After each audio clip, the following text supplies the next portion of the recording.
Samedi soir. Les joueurs de l'équipe d'Algérie qui ont joué la Coupe du Monde en 86 et qui ont remporté la CAN en 90 reviennent dans l'actualité d'une façon tout à fait dramatique, puisque au moins 9 des joueurs de cette équipe ont enfanté des filles ou des garçons lourdement handicapés, que ce soit sur le plan physique ou sur le plan mental. Même si rien n'a été établi, il semblerait que des médecins russes aient donné des produits dopants à ces joueurs. Encore une fois, il faudra le prouver, bien sûr. Est-ce que c'est la cause, en tout cas, de cette tragédie? On voit ça avec Thierry Vildary. C'est l'apothéose de celle qu'on a appelée la génération dorée du foot algérien. Ce 16 mars 90, emmené par son trio magique d'attaquants, Madjer, Menad, Oudjani, l'Algérie bat le Nigeria 1-0 et remporte sa première Coupe d'Afrique des Nations, la seule. La CAN 90, c'est l'heure de gloire d'un grand attaquant, Djamel Menad, le meilleur buteur. 20 ans plus tard, le voici à la pointe d'un autre combat. Elle est née avec cet handicap-là. Après les investigations, les contrôles, les examens et tout, on a trouvé que dans son cerveau, il manquait quelque chose, il manquait le corps calleux. Elle n'a pas d'équilibre, même quand elle marche, il faut la tenir, il faut la guider. Rima, sa fille, a 18 ans et Djamel, un doute sur l'origine de son handicap. On recherche les causes qui ont fait que nos enfants sont nés handicapés, avec des malformations, avec des manques. On se demande pourquoi. Dans cette équipe de légende, Djamel n'est pas le seul frappé par ce mal. Ancien milieu de terrain, Kassi Saïd, le père de Madina, handicapée elle aussi, a été le premier à tracer une relation entre sa carrière sportive et le handicap de son enfant. Le premier cas, c'était moi, c'était ma fille Madina qui est née handicapée. Moi, je me suis dit, bon, c'est le bon Dieu qui m'a donné ça, et ben, j'assume. Puis, au fur et à mesure, on découvre, chaque jour on découvre. Mohamed Chaïb, chargé d'alimenter les attaquants en bons ballons. Lui a eu 3 filles, toutes handicapées, une décédée. En tout, il compte 9 anciens internationaux de foot touchés par le même syndrome.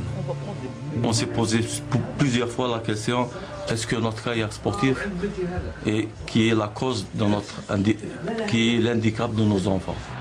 Et cette défaite contre le Brésil et une Coupe du Monde ratée en 86 serait-elle à l'origine du mal? Peu après, un entraîneur soviétique et son staff sont nommés à la tête de la sélection algérienne pour relancer la génération dorée. On avait dans notre staff médical des Russes, un certain Sacha Tabarchouk. Je me rappelle qu'il nous donnait à chaque repas des pilules jaunes. C'est comme des cubes de sucre, des fois carrés, avec des couleurs, des fois jaunes, des fois rouges. Il nous disait que c'était du magnésium ou je sais pas quoi, des vitamines. Une réponse dans l'Oural, 1500 km à l'est de Moscou, à Tcheliabinsk. Alexander Tabarchouk, jovial et accueillant, se souvient précisément de ses prescriptions. Monsieur Sacha, me disaient les joueurs, donnez-moi vite des vitamines. Sans vitamines, je suis très fatigué. Donnez-moi ces vitamines pour que tout se passe bien au match. J'ai donné 2 ou 3 sortes de vitamines différentes. L'Alvitil, pendant 1 mois. Ce sont des vitamines françaises. Elles sont toujours populaires ici en Russie. J'ai aussi utilisé, je m'en souviens, des vitamines suisses, Supradine et d'autres. Toutes ces vitamines ont été achetées par la fédération algérienne d'après ma commande et c'est moi qui les ai distribuées aux sportifs. Mais le professeur Tabarchouk, il faut le croire sur parole, les dossiers médicaux ont disparu et à l'époque les médecins algériens étaient tenus à l'écart.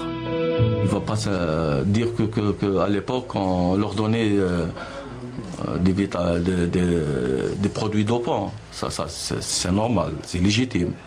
Mais nous, on est convaincus que c'était autre chose. Elle avait des pieds beaux. Elle avait des pieds beaux, des véritables pieds beaux. Moi, j'ai dit que c'est pas possible. J'ai jamais vu ça. Pour moi, c'était un monstre. Moi, si on me donne la Coupe du Monde et là, la santé de ma fille, je choisirais la santé de ma fille. Il n'y a pas photo. Donc, si on a parlé, c'est qu'on souffre.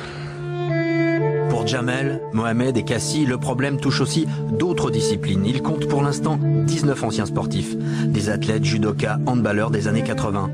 Un temps, disent-ils, où les médecins russes pullulaient dans le sport algérien.